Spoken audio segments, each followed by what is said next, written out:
Hey, I'm your host, Scott Dr. Jigs Goldfine, welcoming you to another round of Where'd You Get Your Funk From?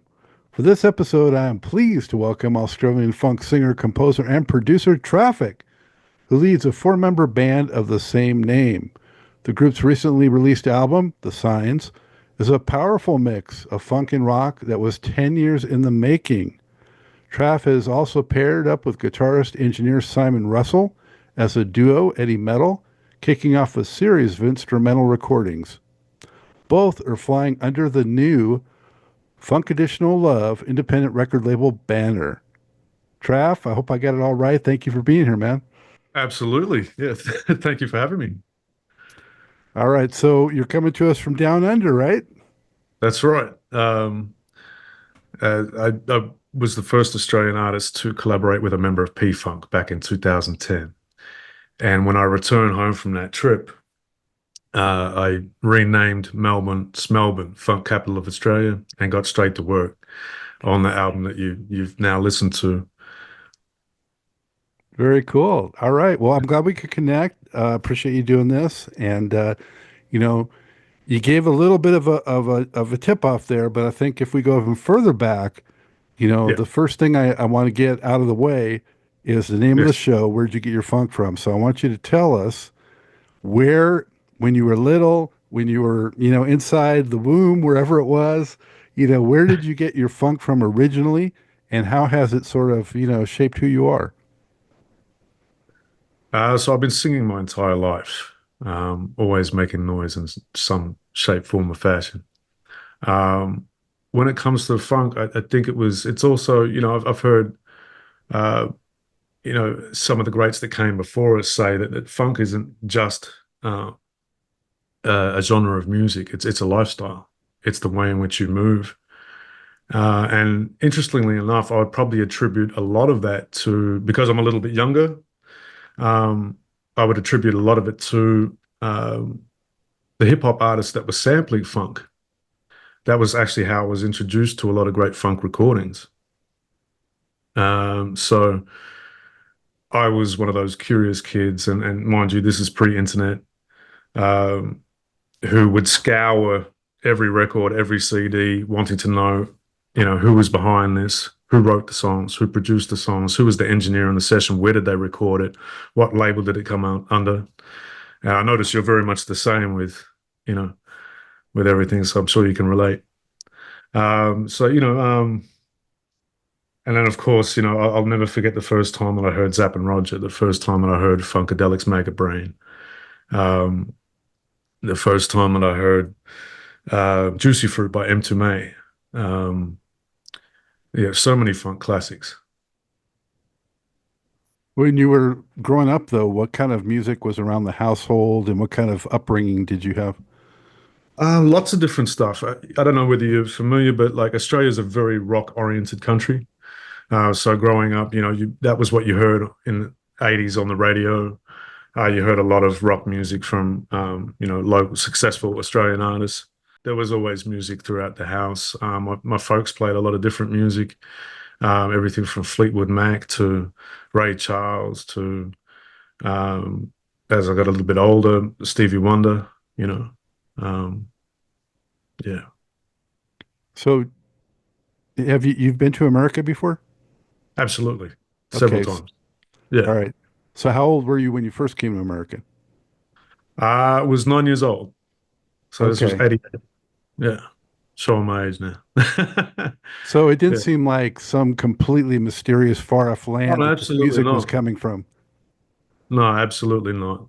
Um, Music's always been around, and singing and uh, studying music has always been a part of my life from as far back as I can remember.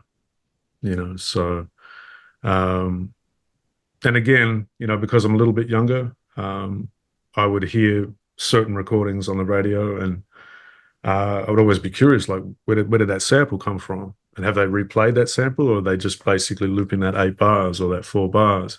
When did you first realize that you had an interest and an ability to sing and that kind of thing?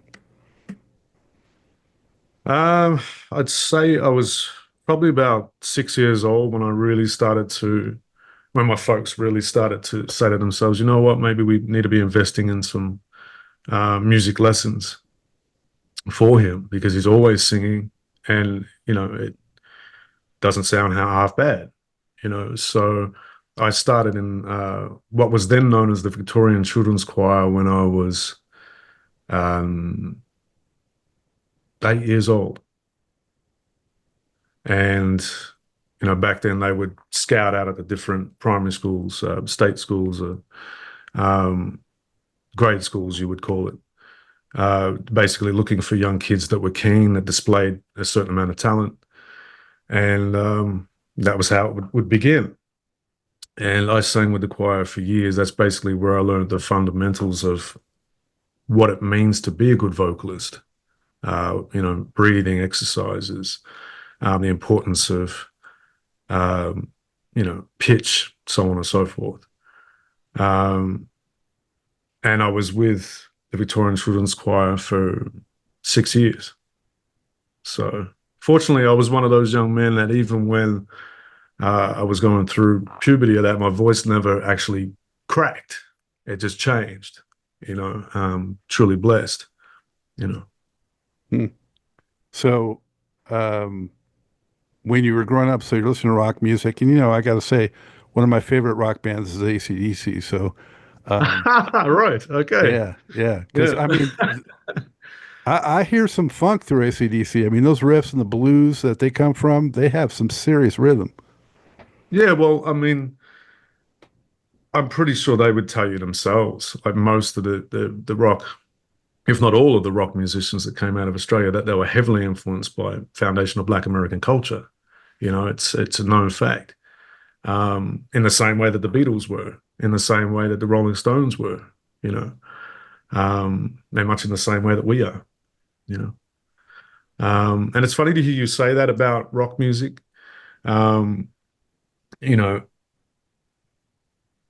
that's something that's always, when we were speaking to each other via email, you had mentioned something about that's the kind of funk that got you interested in it deeply back in the day.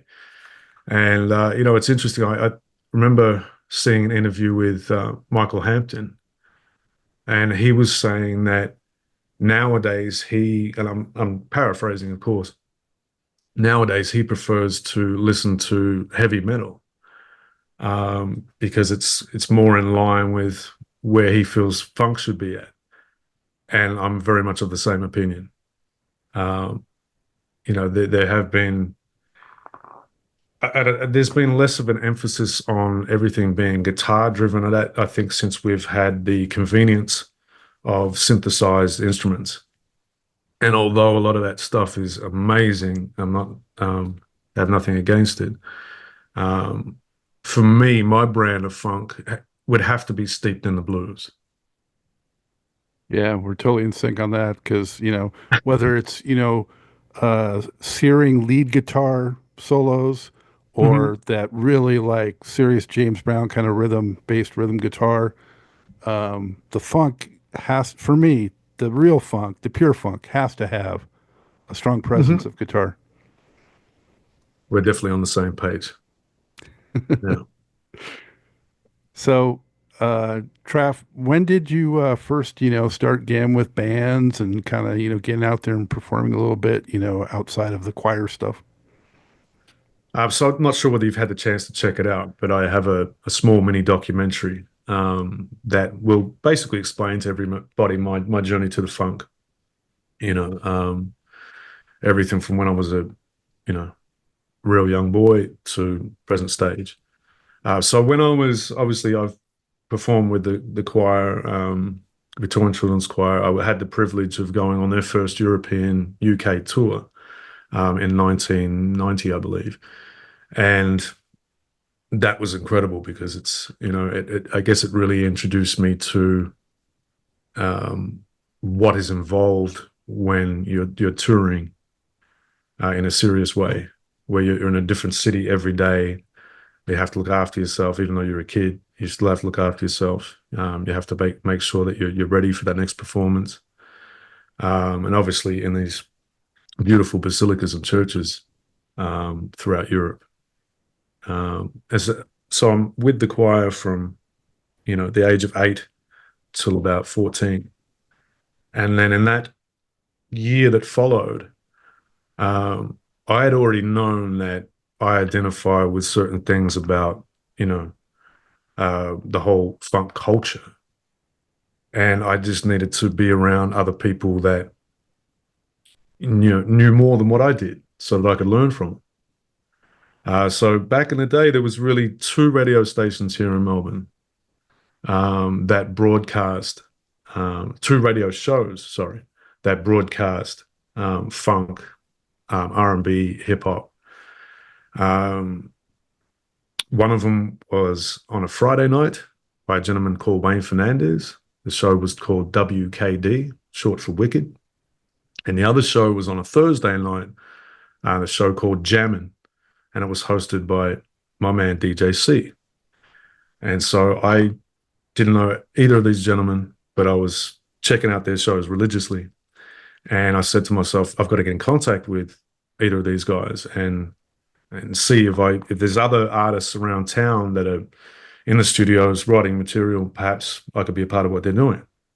So I called up the radio station on a Friday night, Wayne Fernandez show, WKD, and his co-host picked up the phone, told her what it was that I was after, and then they put me in contact with Wayne when he had a break to queue up the next ad.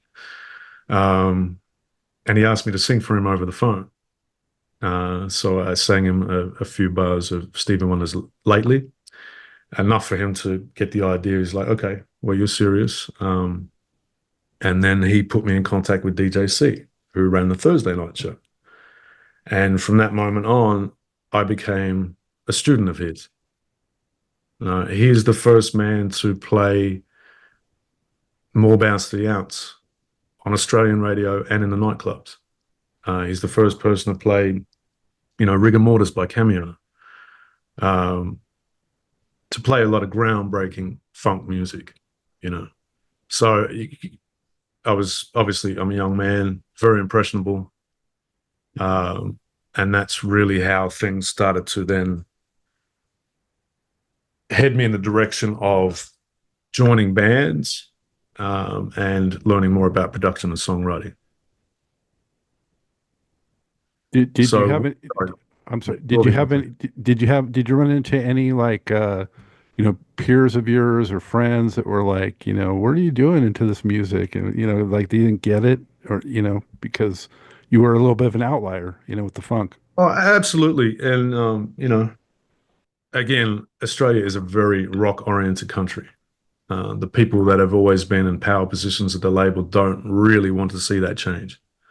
And so any of us that have contributed to other genres of music, especially those that come from a Black foundation, I think it's difficult for a lot of people to understand because they haven't had the privilege of, say, what I've had and being mentored by people who actually know things, not just about the music, but about the cultural elements that are attached, So, yeah, it was kind of weird because, most people, they'd be playing alternative music. Most young people be playing dance music, which is really big here as well. And it just wasn't my thing. Like I've learned to appreciate love all forms of music, but there's only certain things that resonate with me. You know, uh, if it ain't funk, it ain't shit, basically. Yeah. And then funk came in all forms. It wasn't just, say, from studying the Funkadelic catalog, but it also came from artists like Redman, who is my favorite MC. And if you have a look at Redman's catalog, it's literally saturated with funk samples, but it wasn't just the use of these samples and the way that the beats were made around them, but also the way in which he moved as a person. That to me is actually more in line with George Clinton, Gary Scheider than perhaps um, some of the more tame R&B singers. You understand what I'm saying? Where everyone's rocking the same outfit and everyone's a little too stiff, and you understand what I'm saying? Like, yeah, Yeah. It's more the same vibe. yeah. Yeah. Um, who are some of the singers that really influenced you? Oof, so many. Obviously, coming up under DJC, we had actually formed an R&B group back in the day. Him being a popular nightclub promoter, and also being a radio host and wanting to get more involved in songwriting and production himself. I think when I entered the fold, he started to think to himself, well, they already had a crew that was doing dance stuff. This was the early incarnation of what we know as tailor-made. But when I joined up with the crew, I think he then got the idea that, we could be doing much more than just dancing. We could make sure that this is a vocal quintet, which it became. So, working with him, I started to learn, you know, the basics of putting tracks together, from a songwriting standpoint and a production standpoint. Um, and then when that crew disbanded in the early 2000s, I was then, aligning myself with certain bands in Melbourne. And I was basically jumping on every open mic night that there was available around town. For a while there, I even sang with one of Australia's premier reggae sound systems. Um, but again, my uh, the thing that I identify with the most is funk, and so I was always trying to find, I guess, a good recording home, a good bunch of people that I could really vibe with, so that I could put a project together. You know, But in terms of like singers that influenced you, would you say, like, I don't know, Glenn Coyne, Stevie Wonder, like who are some? oh, Glenn Goins, Gary Mudbone Cooper, who does not get enough credit, but also a lot of great female vocalists as well. I don't know whether you're familiar with Joy Gilliam. She's sung on a lot of classic Outcast recordings. Um, Apparently, she's even the cousin of West Coast hip hop producer Battle Cat. So it's crazy because they're quite funky in their own right. She's done a lot of classic songs for Goody Mob, Dungeon Family, Outcast, that whole family. And I feel like she's probably like the Dawn Silver or that of our generation, if that makes sense. You Mm. know. But yeah, Gary Mo Bone Cooper is a big one. Um, Trying to think. Donny Hathaway. Um, there's a few people I'm not thinking of right now. Um, but yeah, Glenn Goins would have to be at the top. Um, Shirley Murdoch. Um, I've purposely stayed away from listening to certain artists because I've had a couple of people say to me, "Your voice reminds me of such and such." Um, and so I purposely kind of stayed away from their catalog because I figure, well, if I've never heard it, I can't be accused of intentionally trying to sound like someone. Um, so, the whole uh, Doobie Brothers, that whole camp, so on and so forth. I've purposely kind of stayed away from that stuff. You That's okay. It's not that funky anyway. know. I do like Black Water, but yeah. Yeah. Yeah. Uh, do you happen to know Ishan Cooper? Yes, yes, I do know Ishan.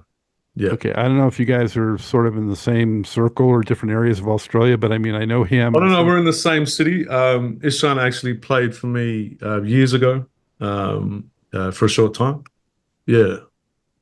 Because We're basically. he's the only other funky guy I know down there. So Oh, really? Okay. No, yeah, there are a few of us. That's probably one of the more genuine ones. Um, But there are other acts. So, for instance, my drummer Graham, he's also part of a 10-piece group called Mondo Freaks. You're definitely going to want to check them out. They've just launched a single like last week, and they're a great 80s inspired funk band, and they play extremely well together. So they're definitely a band you're going to want to have to check out. Um, yeah, I could say a few more of that, but they're the ones that's really bringing it to me, you know. Do they have their own sound, or they sound like they're kind of copying people? Um, no, they definitely have their own sound. Uh, you know, uh, I think sometimes, and some people are probably going to not like what I'm about to say, but Australia tends to glorify mediocrity. And so quite often you'll hear funk bands and it's like, yeah, it's okay, but it's not hitting. It kind of reminds me of when Uncle George said, it was cool, but couldn't you imagine Doobie in your funk? Yeah. That's kind Yeah. of Doobie Brothers again, right there. Yeah. yeah, of course. Yeah. Um, I just again going back to what I was saying before about things being steeped in the blues, things having a real grit about them. Um, I just feel that that's lacking, no matter where we're talking about on planet Earth. Hmm. I just feel like it's sorely lacking. Yeah. Um, how'd you get your name? Um, so obviously, my birth name is Traffik. Growing up, around the time that I started with DJC, I started to think to myself, well, I see everybody else has got like a nickname or something. And thinking ahead, I know that I wanted to have a stage name, but I wanted to have a stage name that didn't stray too far from who I really am, you know. Um, I guess I like to think of myself as someone that's relatable, someone that's on the street level, if you know what I mean. And so Traffik made sense. Hmm. And I use a K instead of the C because my family name starts with a K. Uh, and I can't think of anyone else with that name, so you're good there. Yeah, but I have had some criticism online because there is a band from England from back in the day called Traffik, Steve spelled Winwood. correctly, of Yeah. course. Yeah, and so I had some people talking slick online, and like, first of all, like, I'm very much an old head when it comes to social media, so I use it obviously because it's necessary evil, if you will, but it's not something that I use like some people do. And so, I had some comments when we started to roll out some of the singles. Um, to the point I was actually going to, record like a video disclaimer, like just relax and understand that my name is Traffik. You know what I mean? I guess the way to explain it for most people that might be passionate about that band and feel like I'm biting their style is that I started as a solo artist called Traffik before I ever had the opportunity to put together a live band. So um, I'm not in the business of uh, leeching or thieving from anybody. The reason why I took so long doing the album is because we are obviously heavily influenced by, lots of different styles of funk, if you will. But it was really important that we just use those influences as a launching pad into something totally original, you Hmm. know. And I hope that people can hear that. Tell me, Traff, about when you first saw P Funk perform. Oof. When I first saw P-Funk perform, um, first of all, you can't believe that that many people are on stage and listening to each other the way that they are. That's the thing that's always intrigued me. I'm trying to think what year it was, man. It would have been. Um, I was actually quite late checking them out live. I think it was in the early 2000s, something like that. Um, and I don't know if I've seen, apart from Zapp and Roger, who were here just before Christmas. Shout out to Lester Troutman and the whole crew. Um, Apart from Zapp and Roger, I don't know if there's another band that I've seen that really engaged the audience the way that P-Funk do. You know, obviously people are passionate about the songs that they've grown up on, but the way in which the players on stage, they demand so much of themselves and the audience and that whole relationship. Does that make sense? Hmm.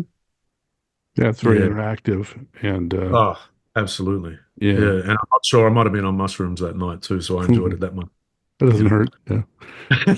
That's right. Uh, yeah, it's a universal spirituality in the funk. Yeah. It's That's right. religion. It's religion, man. It's something different. It's a whole thing. Yes. It's a thing. Yeah. Um, It's a thing. That's right. and did you get to meet members of the band that first time you saw them, or what? No, that was a little bit later.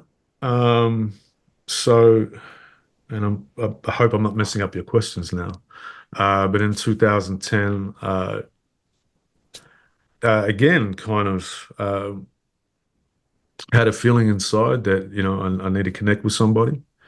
I had heard Quasidelic's production work on the Declaim or Dudley Perkins album called Funk. And so I had reached out to his management and had said, look, I've been trying to reach um, Quais and I can't seem to get through to him. Um, Please let him know that I'm keen to work with him. Anyway, I didn't hear anything for a little while. And then I, was able to speak with him and said to him, obviously this is around the time that, you know, producers were now sending tracks to each other online, which, we do a lot. But I thought to myself, you know what? I want to come out there and be in the same room with you. I want to actually pick your brain. I want to ask you a whole bunch of things. And so that's what I did. So that was toward the end of 2010. What appealed to you about how he, you know, put things together? Yeah, well, I have learned so much from Quays.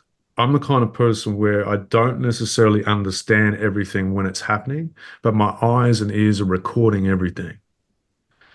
So I'd be in the studio with him, and first thing that I'd say is so important about what he does is that it revolves around live instrumentation. Around the time when he started playing for Parliament Funkadelic as an extended member, um, he was also percussionist and talkbox player for Snoop Dogg. For his first label venture was called Doggy Style Records. Sorry, Doghouse Records, yeah, Doggy Style Records. Um, and so I'd be in the studio with him in LA. Shout to Joseph, Ironworks, the whole family there. Um, and he'd be on the kit for like an hour straight, playing James Brown breaks, playing whatever came into his mind, or and then he'd jump on the percussion. He'd be playing something there on the congas. Um, he would jump on the turntables and go through like Joseph had a literally wall to wall records. So he'd start going through the records, looking for little breaks and bits. Um, and so the way in which he would use the live instrumentation, in his production was just incredible. Obviously, around that time, I'm just starting to get my head around Pro Tools. Really, I've only just had my first drum machine for a few years, and I'm a pretty slow learner, pretty slow. So it took me a while to get my head around everything. So a lot of the stuff that he was doing in front of me at the time, um, I couldn't quite understand what he was doing. But again, my mind, my eyes were recording everything. And so over time, now that I'm back home here and I've spent quite a lot of time, getting acquainted with these programs, um, it's starting to make sense to me now what he was doing, certain things that he said, you know, his care, his attention to detail. Um, And of course, this is someone that was mentored by Gary Scheider. And I'd like to think that a little bit of that doo-doo is trickling down to me. You know what I mean? Mm-hmm. So to go back to your original question of how I met, when I was introduced to the other members of P-Funk, I met uh, most of the crew. Frankie Cashwati, who unfortunately is going through a terrible time right now. If folks could please donate to his son's, um, trying to help him, if you could please donate to that.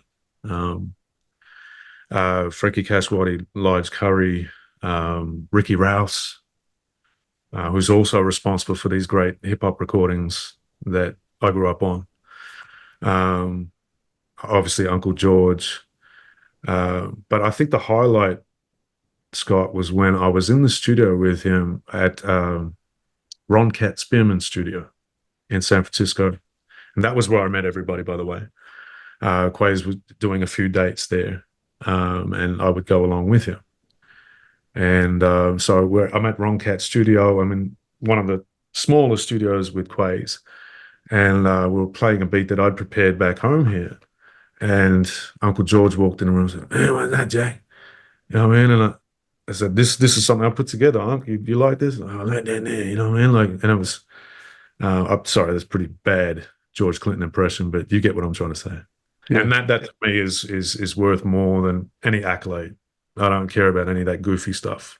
To me, like having someone, of that stature, someone that is actually, considered one of the most important proponents of the culture, say that he likes something is worth more to me than any of that stuff. So, and that kind of energy is what I took home with me after that first trip. And I renamed Melbourne, Smelbourne, Funk Capital of Australia, and really started to get more serious about putting together a solid body of work, something that I hope would be considered one of the best funk offerings to come from down here, you know. And then did you subsequently meet some of them again down the line? And Oh yeah, I did. Uh, but I'm not really in touch with folks regularly, and again, I took a long time off doing performances here in Melbourne to focus on the recording side of things. So I haven't been out and about the way that I probably should have been, meeting folks when they come into town. But I'm still in contact with Quays, hoping to link back up with him in a few months when I'm in the US again. Yeah. Mhm. Yeah. So let's talk about that record. I'll be It's keen to know what your favorite tracks are. of the signs. Yeah, what Well, I ones? love I love the way it starts because it starts on fire. I mean, the first three tracks are hard funk. Get it. You get it. So I mean, and the You're a perfect example of who we make it for, Scott. So that's yeah, I mean you hook me. You got to hook me like that right off the gate. And yeah. the first one has like the funkadelic guitar stuff happening, and then I would say like Snakes and Ladders, the Moog and rhythm guitar in that. You know, So that's the lead single from the project. So I'm glad you said that one. and, Let's just know that we're doing the right thing, selecting that as the lead single. oh yeah, that's a good choice for sure. And then Business. So I feel like the first one has got more of the funkadelic vibe. Then the Yeah, second one has a little bit of still some funkadelic, but maybe some Parliament. And the third one is a little more Parliament flavored. So I feel like it kind of goes like that. But all three yeah, are really really cool. great. I'm glad you're digging it. Um, yeah. So So you want to know what was the process for recording them? absolutely. Okay, so for years, I think, and again, the documentary will further explain this. I don't even know how we got that documentary done because I'm not really one that enjoys cameras being around. And I think for most of the guys in the band, it kind of makes us uncomfortable. But obviously, we just wanted to. I had taken such a long time putting it together with the band that I felt like maybe it's important to let people in to our world, you know. So the recording process was we used Graham's studio. It's a little place. So every one of our studios is called a sanctuary. So I have Sanctuary 1 here. I'm about 5 minutes from Melbourne Airport. And then we have Sanctuary 2, which is in Fitzroy, and that's where we recorded all of the songs for the signs, I think, except for maybe one or two. But we did like all of the the tracking there at number 2. And then Sanctuary 3 is Simon's Place, which is like an hour and a half from here. It's up in the hills. It's uh, beautiful surrounds. You know, it's very different here. It's pretty grimy where I stay at. So, so yeah, and they would start. I was adamant about everyone being in the same room. So we would have all 5 of us in the studio. So the core members are Graham Pogson on drums, Evan Tweedy on bass, Simon Russell on guitar and mixing duties, and myself. Um, and you know, uh, I said 5, didn't I? No, that's 4 of us. Yeah. Um, and we would basically start the songs. Sometimes I would have an idea that I'd brought from home. Sometimes it was just a vocal part. Sometimes it was just a hook, a line, and that would become the basis for songs. But I was adamant about each of the songs being played all the way through. Um, it's got to be rehearsed until it's right, and there's going to be no editing of those original bed tracks whatsoever. So it took some time. I'm a very, very picky person. I think I drove the band absolutely insane for the better part of like at least 5 years. For instance, we might have done 30 band recordings in your average year, and I chose 1 or chose 3. You know what I mean? And so it reached a point where the band are like, do you feel like you're enjoying anything that we've been making as a band? Um, but I always knew that those particular tracks would work for the theme of the project that I had envisioned. And I think that's something that, again, that's something else that's sorely lacking nowadays is I think because a lot of people have abandoned the old putting a full body of work together, an album, um, that, you know, we've gotten lazy where that's concerned, you know. So I wanted to make sure that when we have an album that it has a strong concept or a theme to it, you know. Um, Again, when I was young, I was very much I'm still very much a hip hop head. And one of the albums that heavily influenced me when I was growing up, and it's interesting because you actually interviewed someone who was a big part of one of these albums. So Outkast ATLians. You did an interview with Aaron Mills, and he was, he played a very important role in that album too. And the reason why I'm bringing that album up is because much like the P-Funk stuff from the generations before it, um, Outkast nailed that album in so much as having a strong concept or a theme for it. It wasn't just the music and the way that each of the tracks, flowed from one to the other, but it was also the artwork, and it was also how they presented themselves. I see very, very strong connections between Outkast and P-Funk. So anyway, the songs really started like that. It wasn't as organized as what it's going to be now. I think because we've taken that time to put these songs together in that way, uh, we have our own formula now, and we kind of know how to work. Simon is an incredible engineer. Graham is an incredible engineer. So as far as knowing how to set that room up and, have the tape rolling and knowing how to, make the most of our time, we're on to that now. We've worked that out. So I don't expect that the next album will take as long as the first one did. Well, that's good to know. I'm glad to hear that. Thank you, Uh, man. I'm really glad you enjoyed it. Oh yeah, and I like the documentary too. I definitely checked that out, and I'm going to put the Oh, cool. description or the link in the description for this when I post it, so people can definitely go check that out on YouTube. Great. And yeah, it's like about 20, 22 minutes, something like that, and does a real nice Yeah. job of encapsulating, what transpired. And I like how it shows how sort of the final piece was the guitar player came in and just kind of really, brought it to Mm. where it needed to be. Was uh, Yeah. everything came together. Yeah.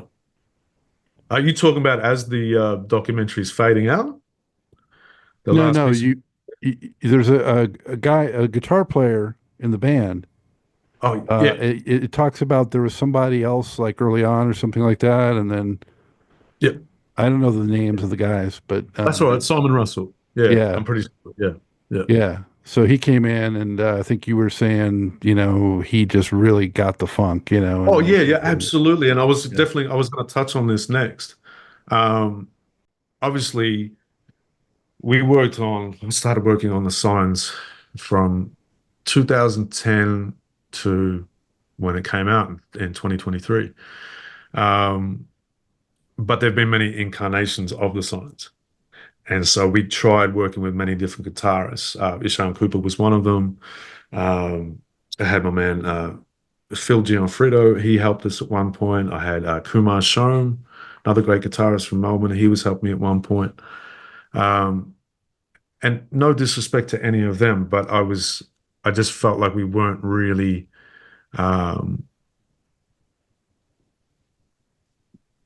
we weren't really in tune with where we need to be with regard to funk. And so Graham has been the glue in most situations. Graham plays out here in Melbourne with everybody, knows a lot of players, Simon as well. Um, and so he put me in contact with Simon. He said, "Look, man, and this brother here, he gets it. So why don't we have some sessions with him and see how it goes?" And I think I can be a difficult person to work with sometimes. So I think in the beginning we perhaps bumped heads, uh, but he really does get it. We're talking about someone that was raised on Parliament Funkadelic, someone that knows the Prince catalog back to front, someone that knows a lot about some of the music's most important contributors. And I just needed someone that I could use for those kind of reference points, the ones that I perhaps didn't know. You know what I mean? Um, and the proof is in the pudding. Like when we started, I think it was 2000, late 2016, going into 2017, and we wrote some of our best material that we've ever written as a band. And I know that uh, is a big part of that is because of his help. Um, yeah, so Simon Russell, but it's not just his guitar playing ability. It's also because of how I've come up under DJC, because of the things that I've been fortunate enough to experience. Um, we started recording in studios back when there was tape machines still being used. Um, and it's very important to me that an engineer is able to move with me, quite quickly. Um, and Simon's one of the few people that I've worked with that is really, really on the ball, you know. Um, I hope I've answered that. yeah, yeah. Uh, so continuing with just the signs, how and when did you come up with the title, and what does that theme represent to you? Okay. So I got the idea for the name, the signs, early on. I put out a little EP back in 2009. That was it was well received. It allowed me to do a lot of touring um, throughout the States. I was invited to play a couple of soul music conferences. So the International Soul Music Summit in Atlanta and a Soul Music by the Bay conference in Oakland, California. And, you know, but I felt like that wasn't the best representation of who I am as an artist and who we are as a band. Um, and so I did the unpopular thing and shelved the project. And I said to myself that I'm not going to be putting out another project until, we have a formula that I feel is a better representation of who we are, you know. Right after that time, I started to think, well, something in my mind said the signs. And it wasn't so much me trying to play on a Traffik name. I understand how that could be perceived. But it was more me looking at the state of the world, um, looking at how fast things were changing. I'm someone who started in music, and I thought we're always going to have records as the main, you know, uh, the main format. And I've, as you have, I'm sure, we've seen it go from vinyl to tape to CDs, and then everything now reduced to a simple file. You know, so I was looking at the state of the world where music's concerned. I was looking at the state of the world where conflict is concerned. I was also looking at the signs in my own life, things that were working, things that weren't, things that I needed to address. Um, yeah, Okay. Well, I think of Sign of the Times by Prince, right, right, yeah, yeah, yeah. I which didn't is think about it like that, but yeah, you're right. uh, I guess arguably similar to his my own life. greatest, yeah, arguably his masterpiece, his best. So if it's got any influence from that, that's not bad either. But I would say, unfortunately, in the 10 years that you've been doing it, the signs are still not that great, So, No, unfortunately not. No. yeah, yeah. Yeah. Um, so you have some great slow material on there too. Purple Floor, real atmospheric, type piece. Thank you. Um, Buttons is really sort of an interesting, unusual kind of cut. I would say some of your quirkiness comes out maybe in a track like that. Absolutely. Absolutely. So again, going back to Simon Russell, that was one of the first ones that we as a band, when we were writing it, like literally a lot of our songs have started from jams. We're jamming out another piece of music, and eventually it just literally just flows into some other piece. And that's what happened with that track. If you listen to the original recording, the track that or the piece of music that preceded it is totally different. So I don't know where it came from as far as the other players are concerned. But I'll never forget the feeling of that when we, as a band, started playing that. It was incredible. Um, I was deep into my psychedelic phase at the time too, doing a lot of acid, a lot of shrooms. Um, Not afraid to talk about it because I've had some of my best experiences in that zone. Um, and I can totally understand how and why some of the greats from the past viewed it as almost fundamental to the music that they were making. I've heard it said that perhaps acid use is what allowed Parliament Funkadelic to really have that gumption to come out there with something that was so different and yet to be so strong within themselves, you know? Yeah, you could definitely make cases for that with Hendrix and Yeah, that's so right. many of the greats. Exactly. Yeah. Um, allowed perhaps Funkadelic to free Yeah. their minds so their ass could follow. That's good follow. Yeah. Yeah. Um, Devotion, you mentioned Mudbone, and to me, that Yes. track has like some of the influence of like the Bootsy kind of slow jams. You get it. You get it, Scott. Big ups to you. Yeah, that's one that I actually was in two minds about putting on the signs, and I'm kind of glad that I did eventually put it on there because it's been really well received. Um, it's definitely drawing from Bootsy's Rubber Band. We can't even try to hide that. And then the symbol falling on every one, to really accentuate that whole style, that quirky kind of style. Um, I was the time that we wrote that, I was falling in love with the lady who's now my fiance, soon to be wife, Marsha. And I hadn't really felt like I could write about what I was feeling um, before that song. We had, like, for instance, we had the Purple Floor since 2016. I didn't put vocals on it till 2018. We've had some of these songs and they've been sitting there for a while. I've been, you know, letting them marinate. Um,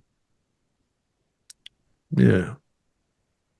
Did you ever meet Bootsy? Unfortunately, I've never had the pleasure of meeting Uncle Bootsy. The closest I've got is the stories that Quays has told me. He did a cover of one of his songs on the Undercover Brother soundtrack. And he's actually met him, got photos with him. Um, so only the stories that he's shared with me about Uncle Bootsy. No, but he's definitely, I think of all the P Funk family, he would have to be one of the ones that, you know, I really identify with. We're both Scorpios, so we're just super sensual. And there is a kind of weirdness or quirkiness to us, you know what I mean? Hmm. Uh, but he also, to me, he is such a strong individual. I remember hearing Uncle George speak about that. Like, we could have included him in the Parliament Funkadelic family and stuff like that, but Bootsy was a Bootsy.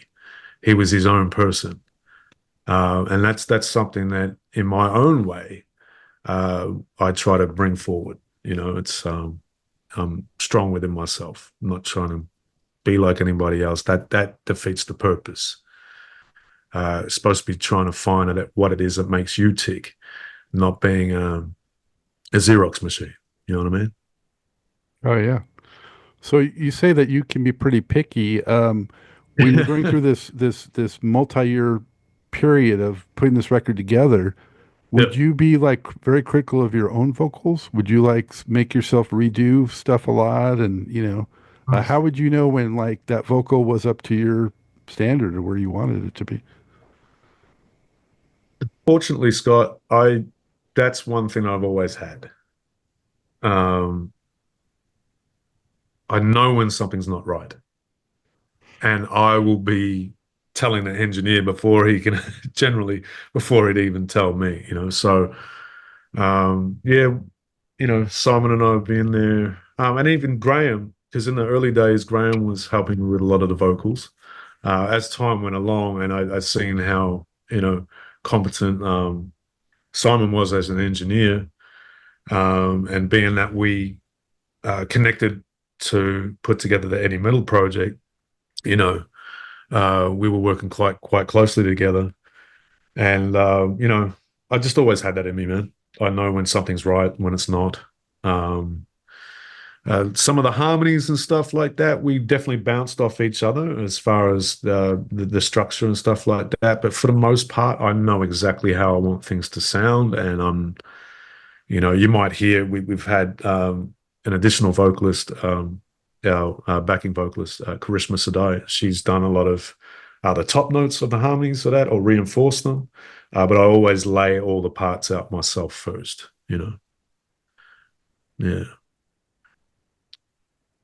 The science wraps up with Nebulove, which is a real spacey ballad, kind of funk rock, type ballad. Yeah. And it's kind of an epic. It's long. Uh, it's a good way to end the record, I think. I like the way you talk about the sequence and the concept, the way it starts out with all that serious funk, and then it ends on that, real kind of trippy funk rock vibe. Thank you. I'm really glad you enjoyed listening to it, man. Yeah. So Nebula was one of the later tracks of the album. we actually recorded that. Must have been just after COVID, which was pretty hard for us down here because the powers that be had us locked up for 19 months at a time. It Mm. was the longest. I believe that's the longest of any country or any place on Earth. We were locked down for a long time, so we literally couldn't wait to get back in the lab with each other. Um, I think I came up with the original drum track here on the machine, but of course, no matter what we play, we always have to replay it with live instrumentation. So um, we did that at Simon's place, so Sanctuary 3, the beginnings of that. So I tracked everything out from machine. Um, believe he played drums on that too. He has a nice drum booth that he built there. And we had Evan Tweedy, bless us, on the bass. And yeah, it was just like a sea of guitars on that track, man. Is we really wanted that kind of. I like to leave people uh, feeling a certain way. Most times I like to play when we're doing it live. I like to play the project in running order to give people the proper feel of why the songs were put where they are. Um, like everything means something. You know what I mean? We're not just slapping these tracks together, and seeing what works alongside each other. No, a lot of thought has gone into this. And again, as far as the subject matter for the song, I was falling in love, man. So, and the way that she makes me feel is out of this world, and I wanted the song to have that kind of otherworldly feeling to it, you know. Yeah, well, I appreciate that. It's got the vibe, but it doesn't, get overly, saccharine or, like pop ballads, will get like too, mushy with it. But funk, those that have the funk, I always Yeah, talk about this. Even the slow stuff from funk yeah, artists has yeah. still that vibe, I was going somehow, to say that earlier when you were asking me about great vocalists. Oh, you know, absolutely. yeah. Yeah, yeah, absolutely, man. Um, I didn't mention it, but I don't want to skip it. Do What It Do is another, that one's really like kind of slinky and sexy and funky. Man, I'm glad you get that, man. That's exactly how it makes me feel. That song, I don't know what it is, but the opening few bars of that takes me back to Venice Beach. I spent, a few days walking up and down Venice, trying to tap into that Jim Morrison energy. But it also, again, it has that strong, as far as how it's composed, definitely draws from Bootsy's Rubber Band. You know. Yeah, I know that area well. I had longtime girlfriend had a place right on the boardwalk there. Oh wow, Yeah, so I've spent a wow, lot of time okay. down there, Venice Beach. Yeah. Wow, okay. And you're on the East Coast. What part of the East Coast are you on? Well, Like yeah. what's So in '06, I moved to the Charlotte, North Carolina area. But right. um, Okay. but before that, I born and raised, grew up in Los Angeles. So you know, Right. Yeah. so pretty strong, funk Yeah, area yeah, in for LA. sure. Uh, And I can only imagine uh when you were growing up, you were able to see some amazing funk performances. You were asking me about funk performances before, so I'm gonna flip it on you now. So who was one of the first funk band that you remember seeing live and the effect that it had on you? all right, so we got like several hours now, right? So I saw I I'm saw putting you on hundred the spot I saw now, huh? I saw hundreds of shows out I bet there, you did. but early ones. My first favorite band ever was the Ohio Players. Oh wow. So, Yes. and this was in the '70s. It was during their heyday. So I saw them, Yeah, yeah. several times in their heyday, and so that was very special. And then I saw P Funk, in the '70s. I saw Wow. them play a small venue in Hollywood that was unannounced, and it was 4 hours Wow. of just incredible. And it was the Bride's first performance ever. The Brides opened the show, Oh and wow. first actually who opened the show was their comedian that they would sometimes have, James Wesley Harding. He opened the Yeah. show, then the Brides, and then full P Funk. So Wow. But I saw, if you know all these bands, I mean, back then I saw Cameo, I saw Yes. uh uh I didn't see, well, some of them I didn't see because they didn't come to LA. Like, but I saw Rick James, I saw Oh, Prince many times. I saw Prince's first West Coast show ever in 1979. wow. Yeah, Okay. yeah. That's incredible, man. Yeah. Bootsy. I saw Bootsy in '78 at the LA Forum, Oh, yeah, that's my year. the Monster Rock tour Oh, For Bootzilla. so I was just going to say, so when you saw P-Funk of that, that would have been because I remember hearing Uncle George say that the time when he really felt like they were doing their thing was 78. So around the time of what's the Aqua One Nation, Boogie? and Yeah, One yeah, Nation Under One Groove. Yeah, Nation. not Yes, yeah, yeah, yeah. yeah, Just drawing a blank here. yeah, yeah. Yeah. But to see like Rick James in his prime too, to see Prince at the very beginning, to see Cameo like when they were peaking, like Yeah, I saw them when they still had a full horn section. It was like the full ah, band. Yeah. ah. Yeah, that's my favorite Cameo stuff. Yeah, absolutely, man. But then also I saw Red Hot Chili Peppers before anyone knew who they were, Right. Yeah. um, The and Motown. Fishbone and people Yeah, like that. Yeah. yeah, yeah. Wow. Fishbone. Oh, Yeah. yeah. Because they're from LA, so yeah. Yeah, yeah. Wow. Yeah. That's one thing that always like, just blows my mind about being in the US is that you have all of these amazing artists, all of these amazing bands right there, and obviously from being in the studio with Quays and being around, other people, I'm always, super surprised when I find out, oh, this guy's related to this guy. It blows my mind. So, yeah. What else do I got here? So you started this label. What do you hope to Yes. accomplish with the label? Well, in the beginning, the label was just we wanted an independent recording home, simply a house for everything that we are doing. You know, um, not really a fan of the major label setup. I find many of the standard music industry practices to be quite redundant. Just not really a fan of the way that so-called business is done 90% of the time. And I thought to myself, well, why does it have to function any different to how we do it when we're in the room with each other? It doesn't have to be that complicated. It's quite simple, you know. So, when I did an EP back in 2009, it was with some folks who were aligned with, Universal. Um, did some songs for them, but just wasn't really happy with the way in which certain things were being done. Um, it just wasn't for me. That's not how I really want to. That's not what I want to be involved with. I had a very different outlook on not just the music, but also business. And so I've spent the better part of it's almost 15 years now, um, putting together the infrastructure for Funkoditionalove. Obviously, Simon coming into the fold in about 2016 was a big part of that.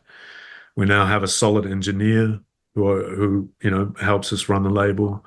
Back in 2010, I met um, a gentleman by the name of Antonio Piedade, and he's the gentleman who has designed all the artwork for us. So if you have a look at the artwork for the signs, if you have a look at the logo for Eddie Metal, he's done all of that. And I have a solid brother in here. So now we have someone that's heading up our art department. Um, and obviously the band and I, we're all co-composers, co-producers on everything that we do, everything that I do as Traffik. Um, yeah. Nice. And To what extent have you played the songs out live, and to what extent will you be doing that? We've got some big things in the works right now. So we did a residency at a popular spot here in Melbourne called the Evelyn Hotel back in September. Since that point, I've been doing a lot of press. I've rolled the album out. I've had a nice little promo run there in the US. So we've been getting some radio play all across the country. We're in the process of putting together some dates in Europe and the UK, and we're hoping to get to the US toward the end of the year, at the very latest, 2026. And are hard copies available of the sign? Yes, they are. Okay. Yes, the website will be up very soon. So funkoditionalove.com. It's all ready to go. We have 1,000 copies of each project, and those vinyl copies are going to be like a collector's item. So if you're interested, I can send one to you. Oh, would love it. Yeah. I'm old Be school. my I'm a pleasure, hard man. And copy the guy. fact that you've got so much from the project, that really means a lot to us. I'm an Uh, album guy, like you were saying. I yeah, mean, yeah, I yeah, just not down with this whole thing of just tracks. It's about a comprehensive vision put together as a piece, as an album with a yeah. theme, That's preferably with right. a theme. If it doesn't have a theme, at least a lot of good songs, but it still needs to be an album. Yeah. You know, it's just people are missing out that don't get that. Well, it's like I try to find ways that I can convey this to, uh, and I'm not saying everyone in the younger generation's like responsible for this, but I notice it happening a lot more in this generation than in our generation. You know what I mean? Um, I can't imagine watching a film and having some of the most important scenes missing, and you being able to understand what the whole plot and story of that, how it's supposed to work out in the end. It wouldn't make sense. And by that, I mean, and when we're doing different songs, it's like a different snapshot. It's a different camera angle. Uh, it's drawing on certain emotions. Again, going back to what I was saying a few minutes ago, like everything means something. It's not just there because it's like it looks cool alongside it. No, we've worked out from a chordal standpoint to a rhythmic standpoint that this particular track works best next to this particular track. Yes, it's called the signs, and I don't get too, heady with it for people. I don't get, too full on to where they can't. But I am subtly talking about the state of the world. I am subtly talking about the different uh, signs to look out for when putting your trust in certain people. I've had some funny experiences where it comes to being too trustworthy. I have a very good heart, I'm told. So I perhaps trust people sometimes a little more than what I should, you know. Um, yeah, but going back to what you were saying, an album is so important, man. Like, I can't stress that enough, you know. And I implore some of the younger cats to really, even if you say someone who, is adamant about everything being singles driven, test yourself one day. Try to put together an album, you know, try to put together a full body of work that has different tempos, different progressions, has different highs and lows, makes the audience feel something like, when you watch a film, you've got that tearjerker scene. Then you've got that other scene, like even if it's a serious film, you're going to have something that's got a little bit of comedy in it or something. You know what I mean? And then you've got another scene that's like a romantic scene, you know? But challenge yourself and put together a project and see how far you can take it.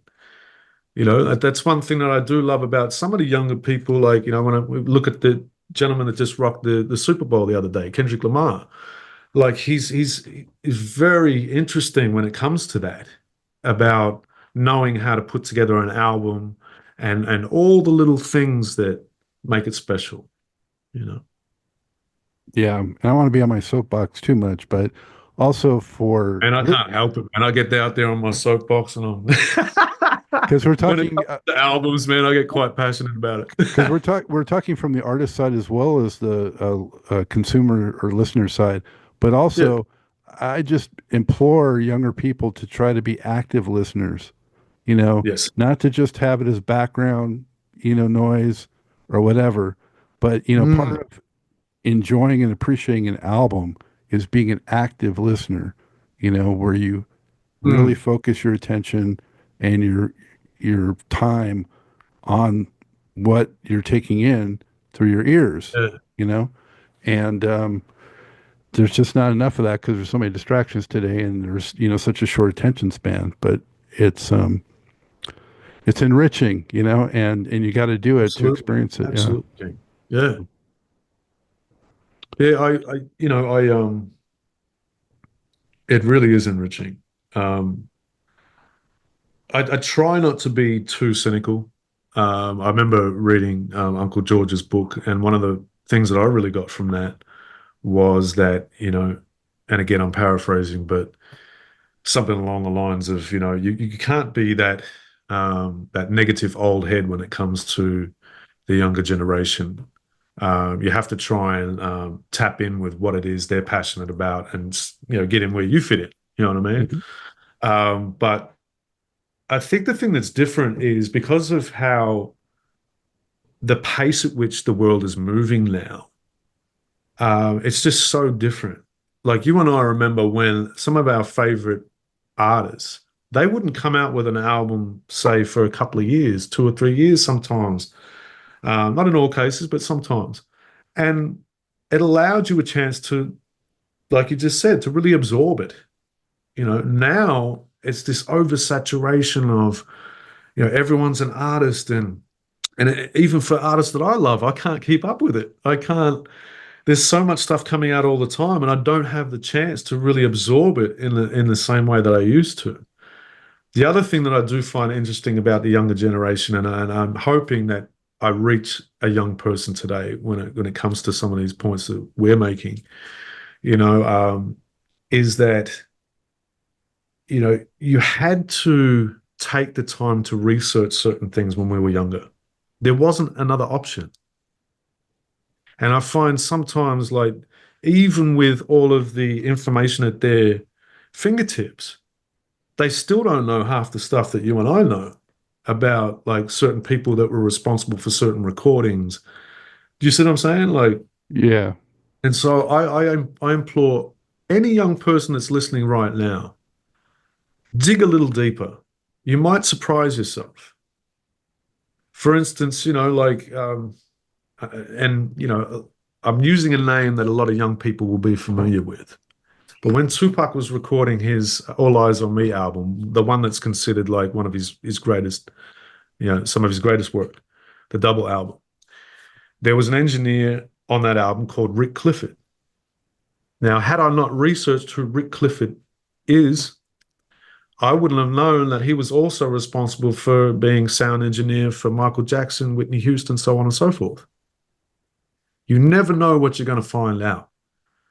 I think one of the things that set me on this journey, Scott, was when I was being mentored by DJC, and I was quite green at the time. I knew I had a love for the music, but I didn't know enough about certain artists. And we were driving around in the car one day, and something was playing on the stereo or something, and I chimed in and I said, "Oh, that's such," and they said, "No, that's not it. That's such and such." From that point on, I never wanted that to happen to me again. Now, I'm not saying I know everything, but I pride myself in taking the time to learn as much as I can, and it's an interesting relationship that I have with the other guys in the band too, because, we're always learning from each other. I might know a little bit more about, this particular, like Slave, for instance, and Graham might know a little bit more about Ohio players, or, that's what I'm saying. And we bounce off each other. But that's one thing that I would hope that, um, more young people could, become passionate about, is that the importance of research. the importance of knowing, who was really responsible for certain things. Definitely. And it relates to the sampling too, actually going Well, he back did. to where Yeah, that source came from for the sampling.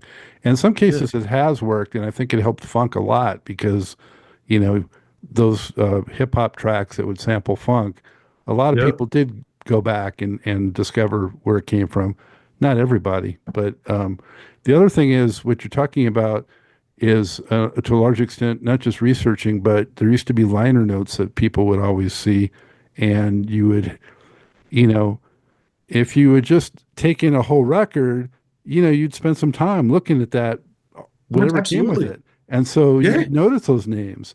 But now with that's right. streaming, you typically don't even get all the credits, of everyone who's involved. So that's a part of the problem too.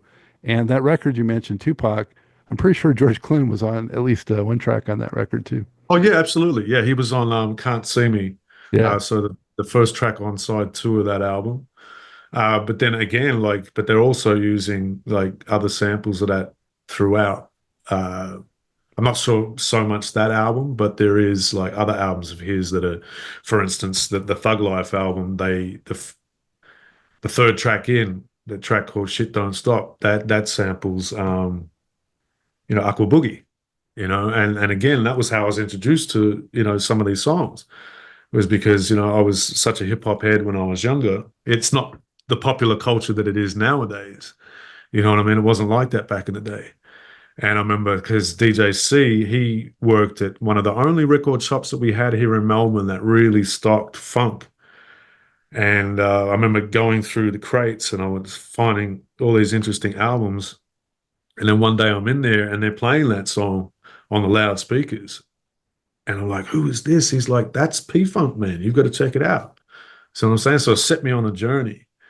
When you're that young and you're in an environment where there's really only a handful of people that could teach you about these recordings, and also teach you certain elements of the culture and stuff as well. It's like it's a real blessing, you know.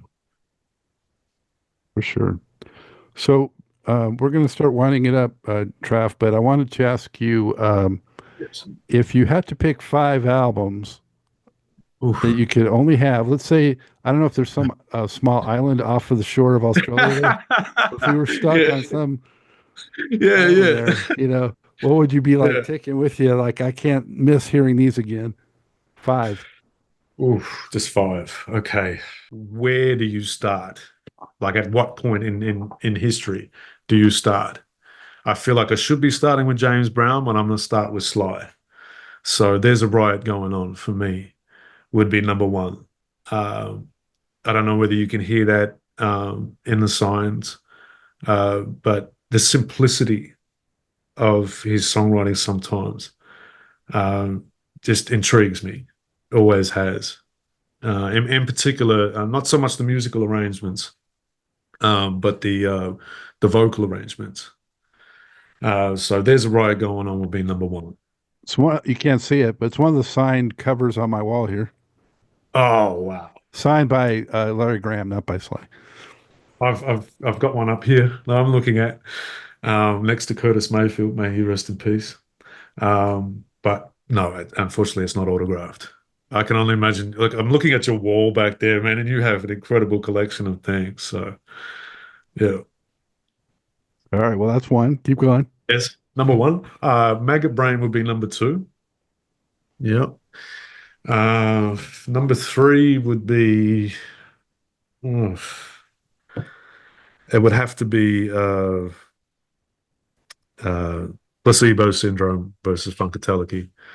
Um, yeah, uh, that album there, absolutely incredible, man.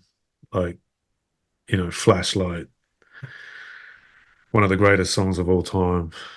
Um, it's definitely for me not only one of the greatest songs of all time, but one of the top three funk anthems of all time to me.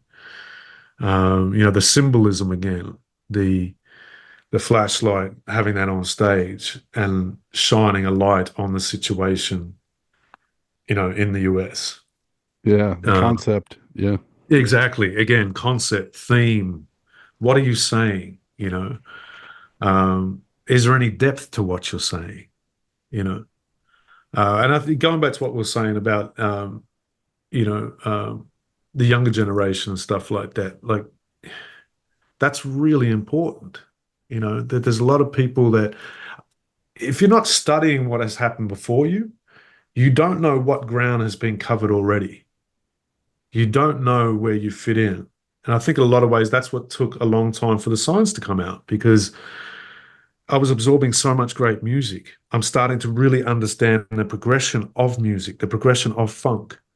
And then I'm thinking to myself, obviously, I'm coming from a different place on earth. How do I fit into all this? I was obviously drawing inspiration from this one and that one, but how can we make something that's entirely our own? You know. Sorry, I've gone off on a little. I, I've I, taken a little. I was just going to make a point since you said Yeah, it. I wrote this book, right? I've got to get a copy too. I've been meaning to. Since I wrote this book, I Yes. mean, I felt like I pretty much knew it all. Even since then, I've learned some more. Like, some Mm, I've come across some acts that I hadn't heard of that didn't hit big, and I'm like, man, they should have been mentioned. So you got to always be learning and taking it in. And funk is so deep, man, and so vast, and it has its yeah, tentacles in so many different things that's that right. you That's know exactly right. it's Yeah, always an evolution and learning experience. So, um, yeah, but the more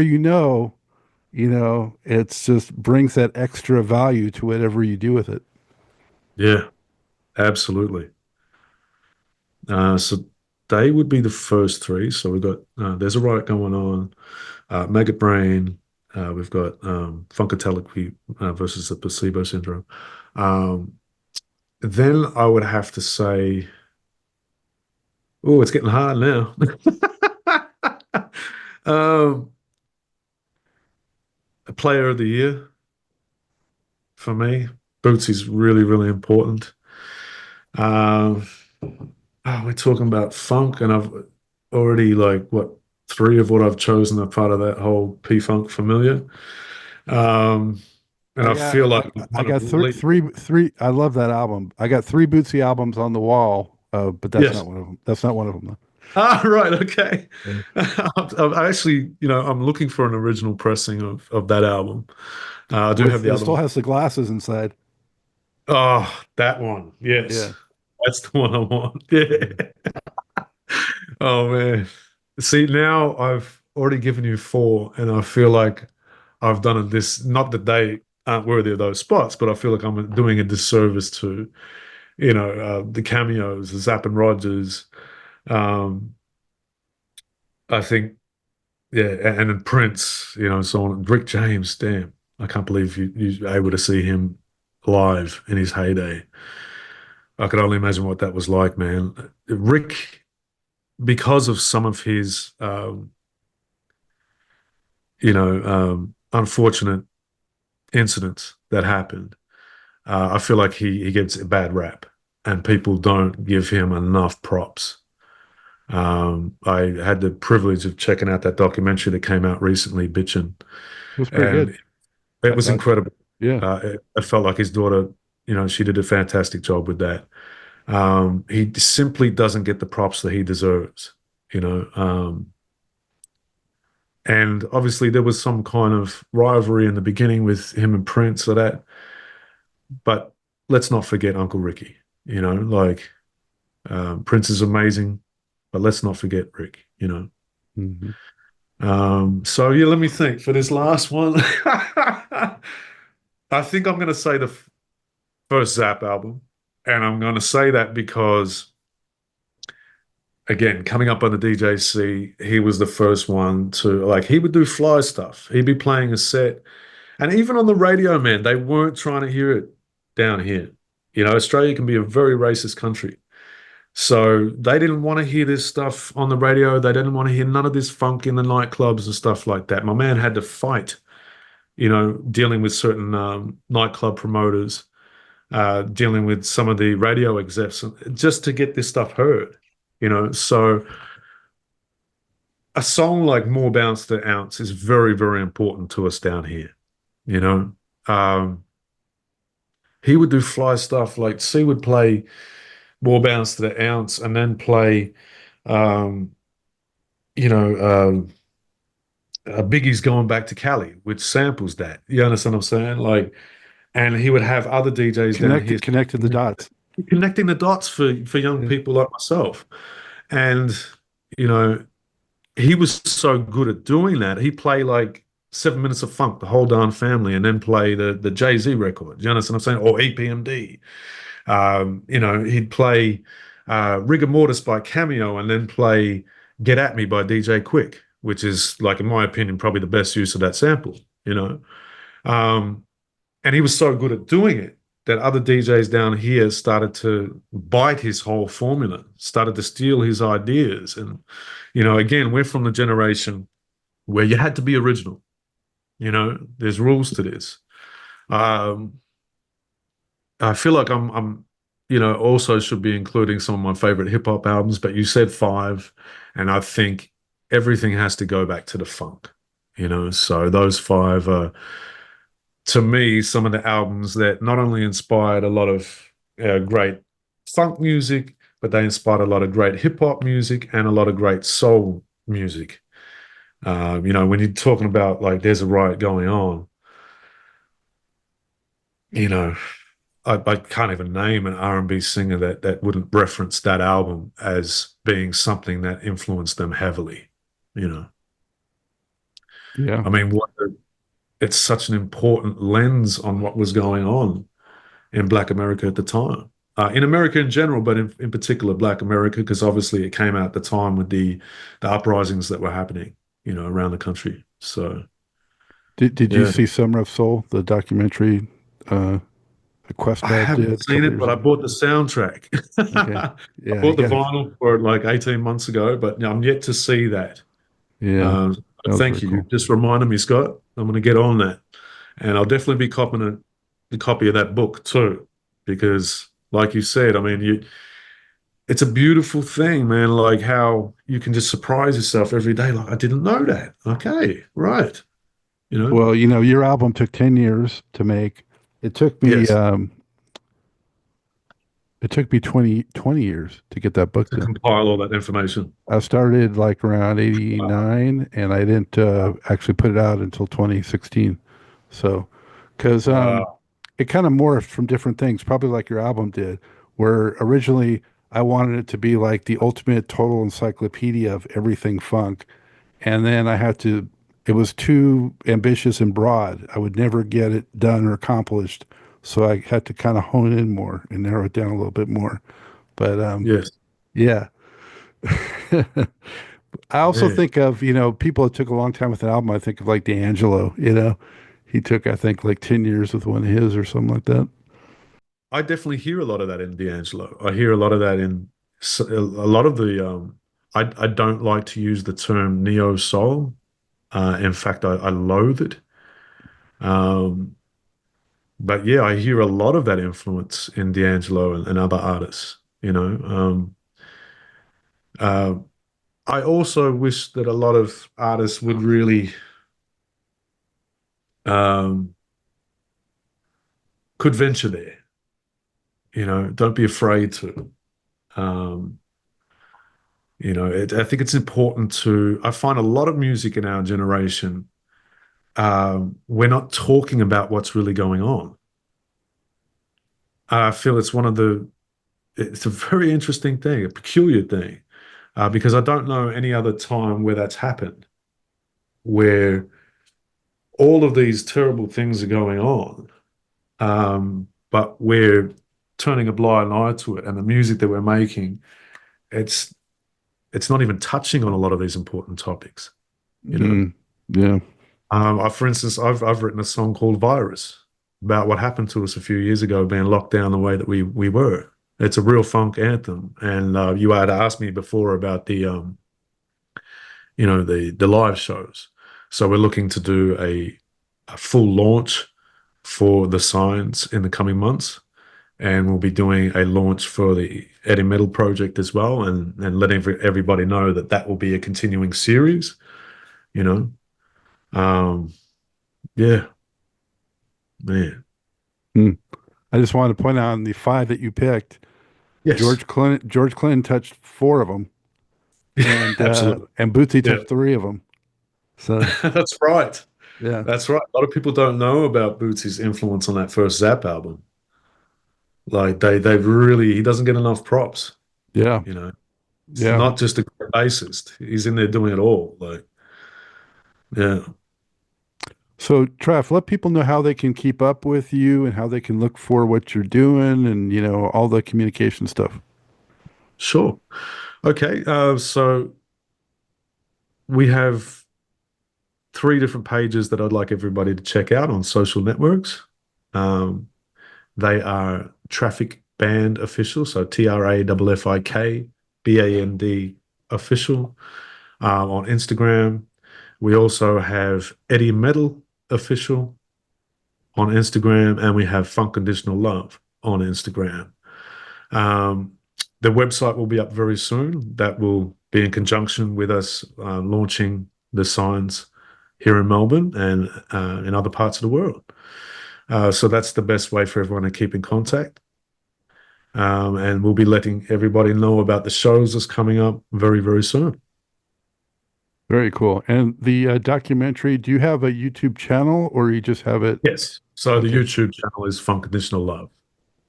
So if anyone wants to know a little bit more about how, we put together the signs and our, collective journey to the funk, that'll give you a little insight into how everything came together.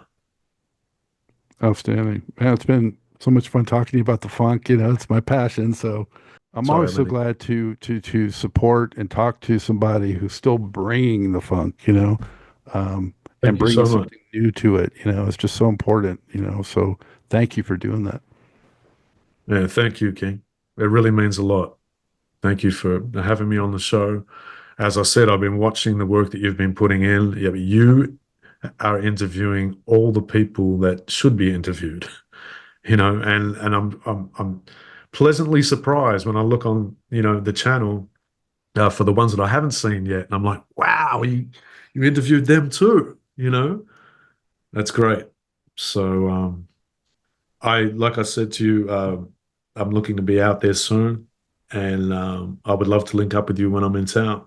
Let's see if we might be able to make that happen.